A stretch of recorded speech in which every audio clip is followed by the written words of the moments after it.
Invitados son el hoy vicecomodoro Norberto Di Meglio. ¿Cómo le va, vicecomodoro? Muy bien, gracias. Mucho gusto. Él en el 82 era capitán de la Fuerza Aérea Argentina y comandó la primera escuadrilla que puso y que hizo el 1 de mayo el bautismo de fuego de la Fuerza Aérea. Y lo acompaña el hoy capitán Gerardo Isaac, en aquel momento con 23 años alférez de la Fuerza Aérea, que tuvo una actuación destacadísima el 30 de mayo cuando la Fuerza Aérea Argentina prácticamente abatió al llamado Invencible. Les proponemos hacer un recorrido en imágenes y en relato y después charlar. Hablarnos un poquitito de cada uno. No? Vamos, por entonces. favor.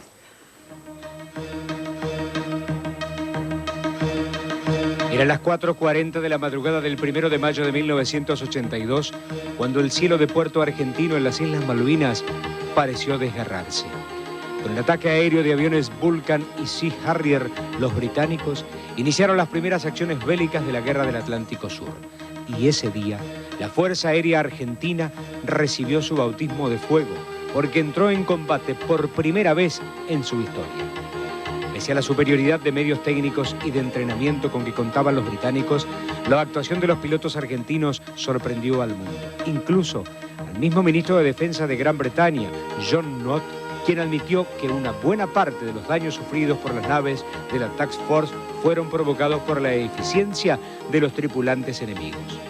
Los aviones argentinos tuvieron que enfrentar serios inconvenientes.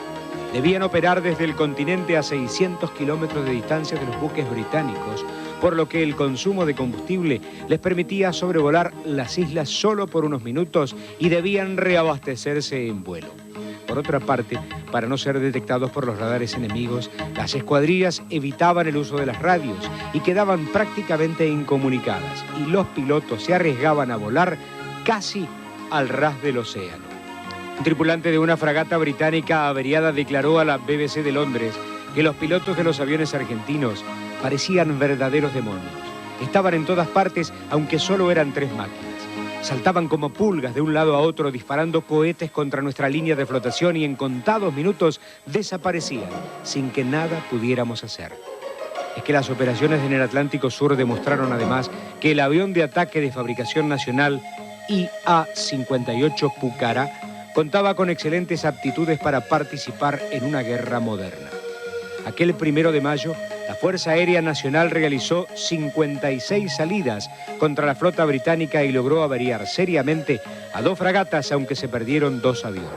Pero la operación de mayor envergadura durante la guerra fue la destrucción de la nave insignia de la flota británica, el portaaviones Invencible, a cargo de 4 cazabombarderos de la aeronáutica y 2 superetendard de la Armada.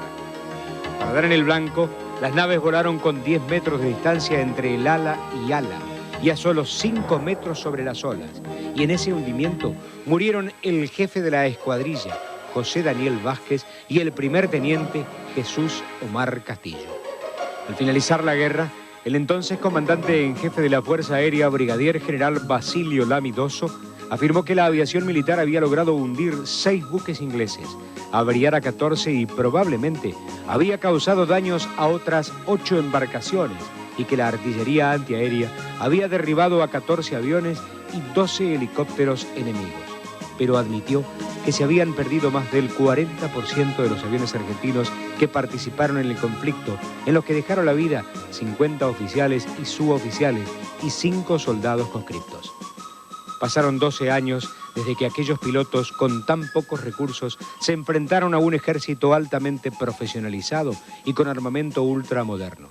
Y pese a las discusiones que todavía hoy provoca el recuerdo de la Guerra de las Malvinas, es difícil poner en duda tanta entereza y valentía. Supongo lo importante que debe haber sido para usted. ¿Usted tenía conciencia en ese momento que estaba comandando el bautismo de fuego de la Fuerza Aérea?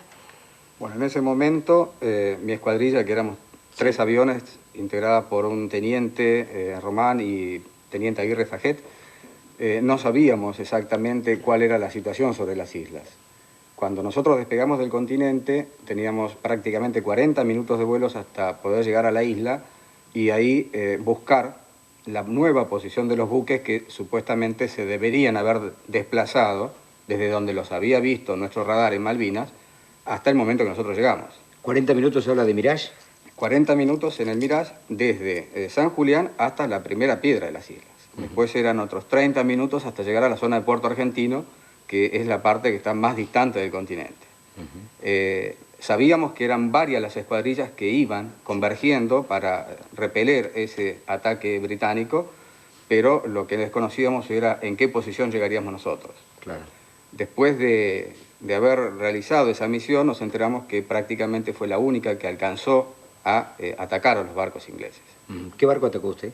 En ese momento había 3 buques que estaban cañoneando a la zona de Puerto Argentino, el aeropuerto, la zona de la pista, y cuando llegamos a la altura del Cabo San Felipe, distribuyo un blanco para cada avión, para cada uno de mis numerales, y procedemos a atacarlos. Prácticamente estaban directamente al frente nuestro. Sí. O sea que no hubo que hacer demasiadas maniobras para acomodarnos.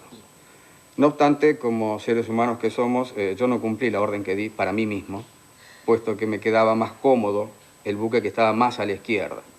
Y a ese fue que lo atacamos, conjuntamente con uno de mis numerales, el teniente Aguirre. Sí.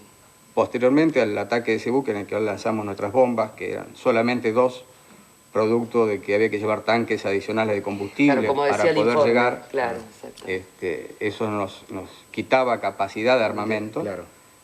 Salgo, digamos, sobre el buque y me encuentro con el que yo me había asignado de frente, y lo único que me quedaba era tirar con la munición de cañones. Sí. El cañón del Mirage es 30 milímetros, es significativo, y disparé todo lo que me quedaba de munición, viendo que en algún momento en la zona de la superestructura pegaba. Posterior a eso, lo único que me quedaba era salir, escapar lo más rápido posible para tratar de que no fuera derribado. El momento culminante, digamos, el momento más emocionante fue cuando, ya salido de la zona de combate, la zona del mar, entrando en la primera parte de las islas, hacemos comunicación por radio y escucho que mis 2 numerales estaban bien. Estaban bien, claro. Que los 2 también habían salido. Es decir, que la misión terminó con éxito, volvieron los 3 al continente. Claro, la salida fue, digamos, individual, cada uno por su lado, porque en el momento del ataque cada uno se concentra en su blanco. Y aparte debe ser un momento después de una enorme confusión, ¿no? ¿O no? Claro, porque por la radio escuchábamos los otros combates que había entre aviones nuestros que estaban haciendo cobertura aérea, Mirage, A4 que venían para también atacar a esa parte de la flota, es decir, realmente estaba bastante confuso. ¿Y miedo se siente? Y miedo se siente cuando uno lo reflexiona. En el momento, claro, yo creo que la concentración y los convencimientos que uno tiene de lo que está haciendo suplen, y debe ser así, claro, deben suplir el miedo. Isaac, 23 años, recibido hace muy poco tiempo, alférez, y una misión muy especial, el 30 de mayo. ¿Era tu primera misión en el marco de la Guerra de Malvinas? No. Yo estaba desplegado en la base aérea militar San Julián, con mi escuadrón, que era el escuadrón de Skyhawk A4C. Ustedes deben haber escuchado mencionarlos. Yo durante el conflicto que sucedió a partir del 1 de mayo en forma activa, ya tenía hasta ese momento 6 misiones de combate. Y para esta específica, ¿no es cierto?, del trabajo contra el portaaviones Invencible, se determinó que los jefes de escuadrilla y jefes de secciones presentaran voluntariamente 2 hombres para comandar la escuadrilla. Se presentó el primer teniente Vázquez y el primer teniente Ureta. Ellos designaron a los 2 numerales, que son los 2 hombres que van formados en los otros 2 aviones, y nos designaron al primer teniente Castillo y a mí. Nos tuvimos que trasladar de San Julián a Río Grande, porque la operación era en forma conjunta con Superetendard, claro, ya que la gente de la Armada tenía el misil Exocet, tan famoso por aquella época, y disponían del último misil, para lo cual la operación iba a ser con el Exocet más 4 aviones A4C. El día 30 de mayo despegamos desde Río Grande, hacemos varios reabastecimientos en vuelo, unos 200 kilómetros al sur de las Islas Malvinas, y al finalizar esta serie de reabastecimientos, de tal modo de salir todos con la mayor cantidad de combustible para tener mayor autonomía, iniciamos un descenso formados en línea los 6 aviones para ponernos rasantes sobre el mar y dirigirnos hacia el objetivo que teóricamente era el Invencible. Hasta ahí no sabíamos exactamente. La aproximación final se produce en total silencio radioeléctrico, lo más bajo que podíamos, Levantan los superetendard unos 40 kilómetros antes, lanzan su misil, allí termina la misión de ellos, ya que ellos no disponían de otro armamento más que el misil, y atrás seguimos nosotros 4, cada uno con 3 bombas de 250 kilos y 200 proyectiles de 20 milímetros. Como siguiendo el misil, por otra parte. Exactamente, el misil sale adelante, sale al doble de nuestra velocidad, entonces prácticamente entramos a seguir la estela del misil. Vemos a los segundos, se comienza a divisar la silueta del portaaviones, inconfundible. Ya todos habíamos tenido nuestras misiones contra la flota, en San Carlos sobre todo, y no teníamos ninguna duda de que esta era una silueta totalmente distinta a la que habíamos visto anteriormente. El misil a los pocos segundos impacta en el portaaviones entre lo que sería la pista de vuelo y el puente de mando, por así decirlo, ¿no es cierto? Y comienza a salir humo de los costados. Aproximadamente, yo que estaba formado a la derecha, siento una fuerte explosión a mi izquierda. Miro y veo uno de los aviones A4C que explota y queda en el océano. No hay mucho tiempo para advertir más que esto, ya que hay una gran concentración, muchísimo trabajo que hacer en estos últimos tramos. Continúo mi ataque y medio minuto antes, otra fuerte explosión, muchísimo más grande que la anterior, y miro a mi izquierda, entre 5 y 10 metros de mi plano izquierdo, la explosión del segundo otro avión A4C. Sí, de los 4 que íbamos yo ya había visto las 2 explosiones. Se me viene encima el portaaviones, disparo mis cañones, por suerte pude disparar los 200 proyectiles que llevaba, oprimo mi disparador de bombas y como ya se me vino muy encima no pude salir por arriba, tuve que hacer una maniobra por el costado y lo pasé por el costado derecho. Mi ataque fue desde atrás, o sea, el portaaviones lo tomé desde la parte trasera.